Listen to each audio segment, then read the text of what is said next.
Good morning, it is Friday.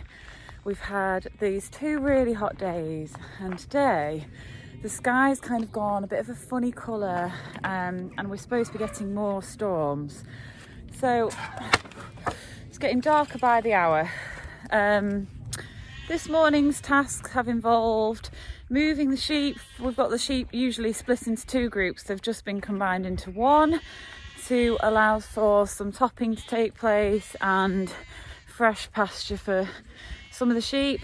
And just jabbed another ewe that's got mastitis. And now I'm just looking for Bambi to feed her. I think I can see her actually. She's trotting towards me. Bambi!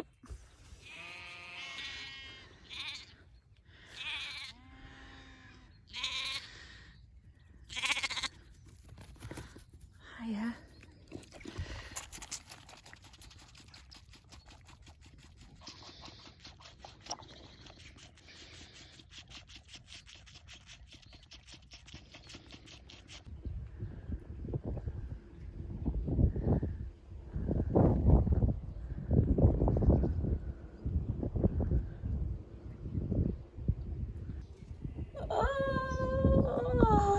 Look at these beautiful strawberries.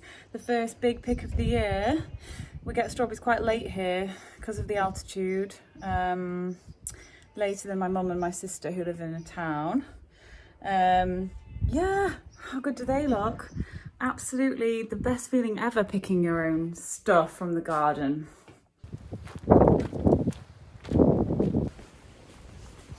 It's taking animals to metrics day today, which is the slaughterhouse. So all systems go. We are taking 2 hoggets and 1 beef cow. So we're first going to sort out the sheep. Go on! Go on! Go on! Go on! Come on! Come on! Come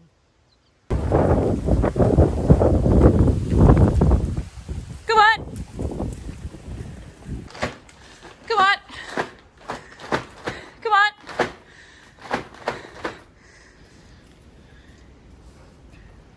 So these are the male hogs. So it's just a case of selecting which are the best to go. That one. And then, are you going to have a feel? I don't think this one will be. Like, I think that one, you have a feel. That one looks fairly covered. And then this brown one here, because that's older. So that's got to go. Obviously not the... That one? I think that's, yeah, it's not this one. That's a bit smaller. Yeah, this one. This one's Timmy, I mean... So that one's lame, so not that one. That one's smaller. That's the ram. So it's that big brown one that's just jumping up, yeah. And then that one there with no mark. Yeah. And what? After we have selected the 2 that we wanted, the others went back to another field where we let them out and they live on for another day. And obviously the ram is in there with them as well. And then we moved straight on to the next task, which was to bring down the Highland Cows. The bullock that we wanted for the beef was running with the cows, so it was useful. That was the next one to go. And in the process of bringing them all down, we're going to ear tag the calves. And the calves came down brilliantly. It was their first time coming down to the farm for many of them. And that lovely view going down the lane to the farm with everyone stopping for a snack on the way down. I quite like driving the cows down the lane. They seem to go at a steady pace and it's quite a nice process. Then down at the farm, a bit of chaos and a bit of noise as we just tried to organise ourselves, because we needed to split off the calves from the cows, put the calves in the shed and ear tag them and keep the cows on the outside. So there's a lot of mooing and a lot of noise because they're protective mothers and they didn't like being left Here you can see a good view of the selection of calves, the colours that we've got and the sizes, with Melinda and Mariah are the dark chocolate ones. They were born black and then they gradually go brown, and then they tend to darken up again later in life.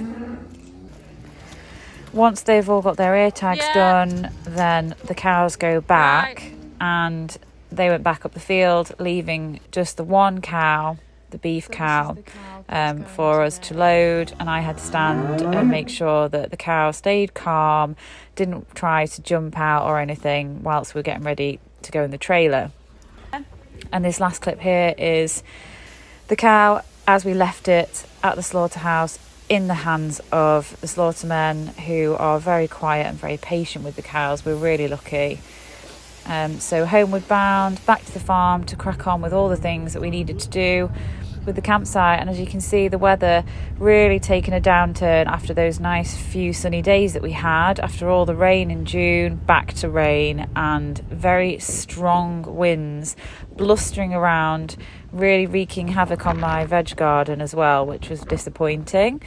Lots and lots of rain and wind. And when I went up the fields to feed Bambi, you could see most of the sheep all sheltering under the wall, and even some of the Highland calves. And we just had so much low cloud and drizzle, you couldn't see the hills in the distance.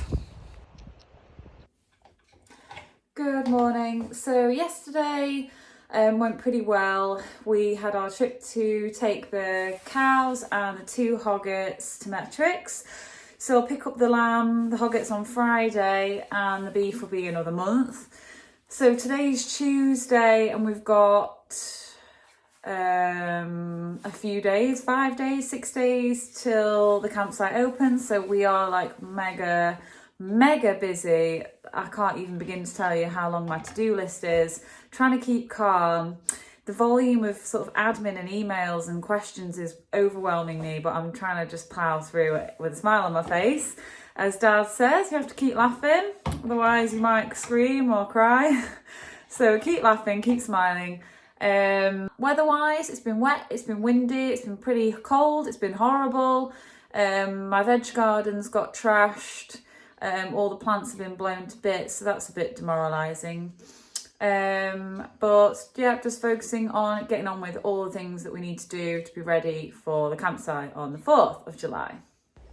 Every time I hung out the washing, it started to drizzle again. Typical.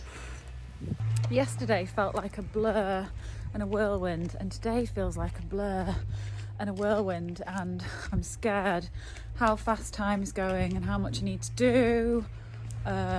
But we will get there. And we decided to create a print version of the cookbook as things evolved, because it seemed actually easier to get the printed version than to launch the ebook. So this is us just making the final checks to it before we send it off to the printers. So if you're interested in getting a copy for UK postage, it's £5.50 for the book postage, and I think for international it's a bit more like £6.50 or £7. If you are interested, then please leave me a comment, and I'll give you details to email me, and you can pay me via PayPal. This is our celebratory Dale Farm cookbook's just gone off to print, cuddle. And also, how many days till we open? Too many. Not enough days. Not enough days till we open, and stress levels are actually okay today. Wouldn't you say, Nick? Maybe. I think it's like I'm actually just sort of overly calm today, which is probably concerning. I have been updating farm shop signs today. They had a new coat of paint. Here's the farm shop. Little prizes that I won with my baking. And these are cards. That's Rosie the lamb. Doris is on there. That's Doris. There will be cakes here.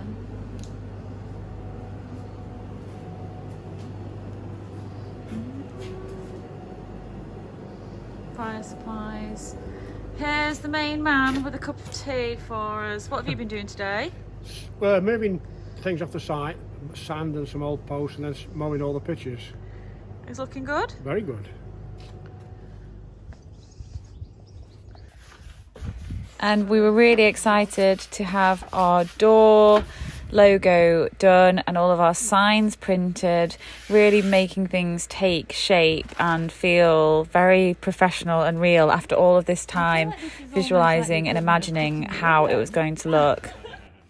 We should have got cake. We should always have cake.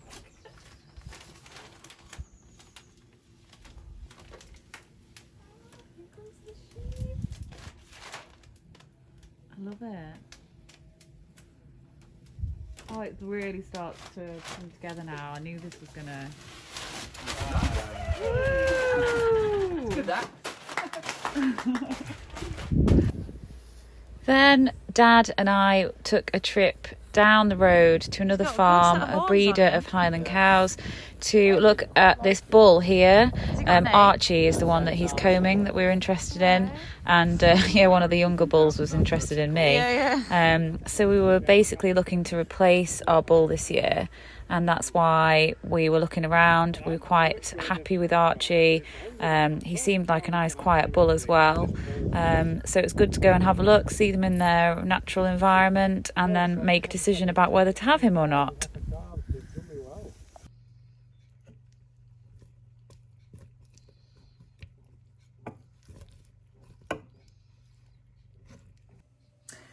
It's 9:15. It's Wednesday, the 1st of July, and I'm randomly just making some jam because I picked the strawberries and the blackcurrants off the bush, and rather than stick it in the freezer where I'll never get around to making any jam, I thought I'm just going to make just 1 kilo of fruit, 1 kilo of sugar, and some jam jars that have been lying around. We'll see how it goes. And whilst I was making the jam, I was actually doing emails at the same time. Jam making, you can't rush the process. It just takes as long as it takes. And so I found that when I was actually doing something else at the same time went really quickly. And I'm just showing how I used a small, tiny knob of butter to dissolve the kind of foamy bubbles in the jam, leaving a really nice, clear, glossy jam ready to go into the jars. And I always think small batches of jam are more successful than big batches. So it's just a small batch, enough to give a few jars away to friends and family. Then the next day, more rain, really, really wet, and quite unpleasant conditions. And I was going to be on the radio, so stay tuned for a bit of the interview. So we're about, 15 minutes away from being on the radio, and we've just had to go and get one of our Highland Calves back from another farmer's field, and then drop their cow back in their field. And now we're sort of on our way back to Dale Farm. No, I mean, obviously we've spoken during lockdown, and life on the farm continues, that doesn't stop. So last time the animals still need looking after, the lambs are still, all that stuff is going on. And that's been such a blessing. I think last time I spoke to you, we were kind of midway through lambing. Since lambing, we've had some calves born. We did our sheep shearing a couple of weeks ago, and then you start worming the sheep and lambs and things. There's always work to be done on the farm, and that does keep you sane, and it keeps you in check, having that nice kind of routine. It's very comforting and reassuring in all this uncertainty. So, with regards to the campsite then, did you kind of stop doing any more and just put all your efforts into the farm, and then just suddenly go, oh no, hang on, Boris has just said we can open. Well, we're not ready. Yeah, so the context of it is that we started developing this new building. We put all of our energy over the last sort of 2 years of planning this building that's going to be like an eco building. It's going to have all the showers and campsite facilities in it. And so that started in October, and we were really worried when lockdown first happened that construction workers wouldn't be able to work and that the building would the building wouldn't be finished. But we were lucky that construction was able to carry on, and so the guys have been working all the way through. to get everything done for us, plus some extra jobs as well. We sort of took advantage of the fact there was no one around, and we actually put some extra things into place. So we are really delighted now that we didn't take our foot off the gas. We actually have been beavering away this whole time, making sure the campsite's going to be as good as it possibly can be. So we're really excited now.